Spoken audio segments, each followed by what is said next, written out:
नमस्कार, प्रणाम, जय हिंद। कैसे हैं आप लोग। बिहार एएनएम 10/709 को लेकर सुप्रीम कोर्ट से क्या अपडेट आया है। सभी केस को अब एक साथ कर दिया गया है, क्योंकि आपको पता है पहले जो चल रहा था कि कभी इस केस को लगाया जा रहा था, कभी उस केस को लगाया जा रहा, लेकिन अब सभी केस को एक साथ कर दिया गया है, अगला डेट दे दिया गया है। तो पूरी की पूरी आपको जानकारी देने वाले हैं। साथ ही साथ इसी वीडियो में बात करेंगे स्टाफ नर्स का जो हाई कोर्ट में चल रहा है उसके बारे में, कि आखिर उस केस का स्टेटस क्या है, और बिहार एएनएम 10/709 का जो केस है जो सुप्रीम कोर्ट में चल रहा है, जिसमें अच्छी खबर निकल कर आई है, उसके बारे में भी बात करेंगे। पूरी की पूरी आपको इस वीडियो में जानकारी देने वाले हैं। तो यहाँ पे आपको बताने वाले हैं बिहार एएनएम 10/709 में जो 10 तारीख की डेट में जो एक डॉक्यूमेंट्स फाइल किया जाता है मनीष कुमार सरन के द्वारा। मनीष कुमार सरन के द्वारा क्या डॉक्यूमेंट्स फाइल किया जाता है इसके बारे में भी बात करेंगे। उसके बाद से सभी केस को टैग कर दिया जाता है। लेकिन उसके पहले आपसे एक रिक्वेस्ट करेंगे, अगर आप भी बिहार स्वास्थ्य विभाग में नौकरी चाहते हैं तो इस चैनल को सब्सक्राइब जरूर कर लीजिएगा। इसके अलावा हमारा एप्लीकेशन जो प्ले स्टोर पे एजुकेशनल एकेपी के नाम से, उसको आप जो है डाउनलोड कीजिए, इंस्टॉल कीजिए, और उसमें अगर आपके जानने वाला कोई है तो उसके साथ शेयर भी कीजिए। उसमें जो है आपको बिहार एएनएम का भी क्लासेस शुरू होने जा रहा है, स्टाफ नर्स का भी, इसके अलावा ड्रेसर का क्लास तो चल ही रहा है, ओटी का, एक्सरे का, ईसीजी का, या फिर जो है फार्मासिस्ट का हो, लैब टेक्नीशियन का, सबका नोट्स वहां पे मिल रहा है। तो आप जा करके देख सकते हैं, चेकआउट कर सकते हैं। तो चलिए, ये तो हो गई जानकारी। अब हम चलते हैं बिहार एएनएम 10/709 केस के ऊपर, उसके बाद चलेंगे हम बिहार स्टाफ नर्स केस के ऊपर।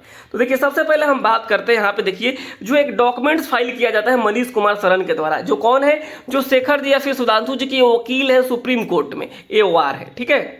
मनीष कुमार सरन इनके द्वारा एक डॉक्यूमेंट्स फाइल किया जाता है, क्योंकि जो पहले आप लोग देख रहे थे ना कि जो चीजें आ रही थी, केवल अंजलि कुमारी का ही केस लग रहा था। केवल किसका लग रहा था? अंजलि कुमारी का ही केस लग रहा था। लेकिन अब आप देखेंगे, चाहे वो पूजा कुमारी का केस हो, चाहे वो डिंपल कुमारी का केस हो, चाहे वो किसी का भी केस हो, सभी केस को अब एक साथ टैग कर दिया गया है। और सभी केस में आप देखेंगे टेंटेटिव डेट 28/2/2025 दे दिया गया है, यानी 28 फरवरी को अब सुनवाई होना लग। तो यहाँ पे आप देखेंगे जो है पूजा कुमारी का ये सेल्फी है, यहाँ पे इसमें भी आप देखेंगे 28 तारीख का डेट दिख रहा है। यानी जो है आप देखिए कि अब सभी केस में, पहले तो केवल एक अंजलि कुमारी का केस में जो है आपको दिख रहा था कि जो है डेट आ रहा था, उसी केस में सुनवाई हो रही थी, तो ये चीजें स्पष्ट नहीं हो पा रही थी कि जो है आखिर एक केस में कैसे बहस हो पाएगा। एक ही केस से तो जजमेंट आना नहीं है, जितने भी एसएलपी हुए सब में बहस होना है। तो अब जो क्या चीजें निकल कर आई है, 28/2/2025 को जो है सभी एसएलपी में आपको डेट देखने को मिलेगा, चाहे आप किसी की भी एसएलपी की बात कर लेंगे। तो ये चीजें अब क्लियर हो गई है कि 28 तारीख को सुनवाई होना लगभग तय मानिए। कॉज लिस्ट आएगा, उसके बाद सुनवाई होगी और अच्छी खबरें निकल कर आएगी। तो बिहार एएनएम 10/709 की जो भी हमारी बहनें हैं, इस वीडियो को आप देख रही है, तो आप जो है आपने बहुत ही धैर्य का परिचय दिया है। अब थोड़ा सा और रखिए। अगर ये देखिए, ये जो चीज़ें है ना, किसी के हाथ में नहीं है। ऐसा नहीं है कि जो है हमारे हाथ में कि हम जो है कल ही केस क्लियर करवा दे, या फिर किसी नेता के हाथ में अभी जो केस क्लियर करवा दे। ये किसी के हाथ में अब नहीं है। सारी चीज़ें पूरी हो चुकी है। अब सुप्रीम कोर्ट का भी कुछ नियम कानून होता है, उस हिसाब से चलना होता है। हम भी चाहते हैं कि कल ही क्लियर हो जाए, आप चाहते हैं कि आज ही क्लियर हो जाए, सब कोई चाहता है कि आज कल में क्लियर हो जाए। लेकिन ये तो अपने घर की बात है नहीं। इस चीज को आप समझिए, चाहे आप क्वालिफाइड हैं, चाहे आप नॉट क्वालिफाइड हैं, चाहे आप क्वालिफाइड के पेरेंट्स हैं, आप इस बात को समझिए। कुछ लोग कहेंगे कि जो है हमारे डर से सुप्रीम कोर्ट में आ गए, इस तरीके की चीजें लोग कहते हैं, देखते हैं यूट्यूब पे पूरे दिन कहते रहते हैं। तो उन वैसे फर्जी लोगों से आपको दूर रहना है। किसी के कहने से जो है, किसी आम आदमी के कहने से, किसी यूट्यूब पर वीडियो बनाने वाले के कहने से सुप्रीम कोर्ट पर नया डेट नहीं आएगा। सुप्रीम कोर्ट में नया डेट तभी आ सकता है जब वकील कोई डॉक्यूमेंट्स फाइल करे, वकील वहां पर रिक्वेस्ट करे, जो चीजें हैं प्रोसीजर के हिसाब से चले, तो ही आ सकता है। किसी के कहने से नहीं आएगा। तो आप लोग इस चीज को आप ध्यान दीजिएगा, ध्यान से समझिएगा कि कौन सही बात बता रहा है, कौन गलत बात बता रहा है। और आप लोग तो पास आउट कैंडिडेट हैं, आपको तो ये चीजें समझ में आनी चाहिए कि किसी के कहने से आएगा क्या डेट। तो वैसे फर्जी लोगों से आप दूर ही रहिए। तो ये चीजें क्लियर हो गई होगी सभी हमारी बहनों को कि जो है आपका जो है आज का डेट कुछ नहीं था। अब जो है 28 तारीख को आपको इंतजार करना है। 28/2/2025 का इंतजार करना है। दिन फ्राइडे है, दिन क्या है, फ्राइडे है। इस दिन आपको अच्छी खबरें देखने को मिल सकती है। और मैं आप लोगों को पहले से ही बता रहा हूं, कई लोग बताते भी हैं इस चीज को कि बहुत लंबा बहस नहीं चलेगा, 2 से 3 हेयरिंग में यह केस क्या हो जाएगा, फाइनल हो जाएगा, केस फाइनल हो जाएगा। अगर अब तक आईए इसमें नहीं किया गया रहता, आईए नहीं किया गया रहता, तो जो है संभवतः मुझे लग रहा है कि इस केस में और थोड़ा सा ये केस जल्दी क्लियर होने की संभावना नजर आती।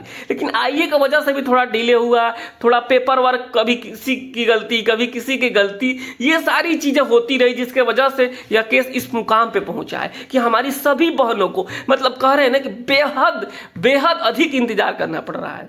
लेकिन क्या कीजिएगा, सब कुछ अपने हाथ में नहीं होता है, तो आप लोग थोड़ा सा और इंतजार कीजिए। सभी बहनों से मेरा यही रिक्वेस्ट है कि प्लीज आप लोग पेशेंस बना के रखिए, जो भी होगा सही होगा और आप सभी को न्याय जरूर मिलेगा। तो चलिए, बिहार एनएम 10/7/9 केस का सब कोई समझ गया कि आप लोग खुद सुप्रीम कोर्ट की वेबसाइट से जाकर चेक भी कर सकते हैं। चलिए मैं एक बार और बता देता हूं कि कैसे चेक करना होता है।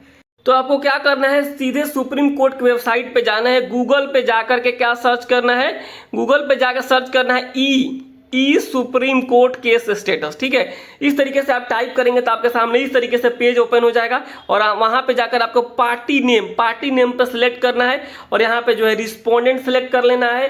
पार्टी नेम में अर्चना कुमारी डाल दीजिएगा क्योंकि यही रिस्पोंडेंट है, तो सब केस में ये आ जाती है। केस ईयर में 2024 डाल दीजिएगा, स्टेटस पेंडिंग सिलेक्ट कर लीजिएगा और यहाँ पे 9 3 बार आपके यहाँ अलग कैप्चा होगा तो उसको डाल करके यहाँ पे सर्च कीजिएगा। जैसे आप सर्च कीजिएगा ना, आपके सामने पूरा का पूरा केस जो है आपको दिख जाएगा, समझे।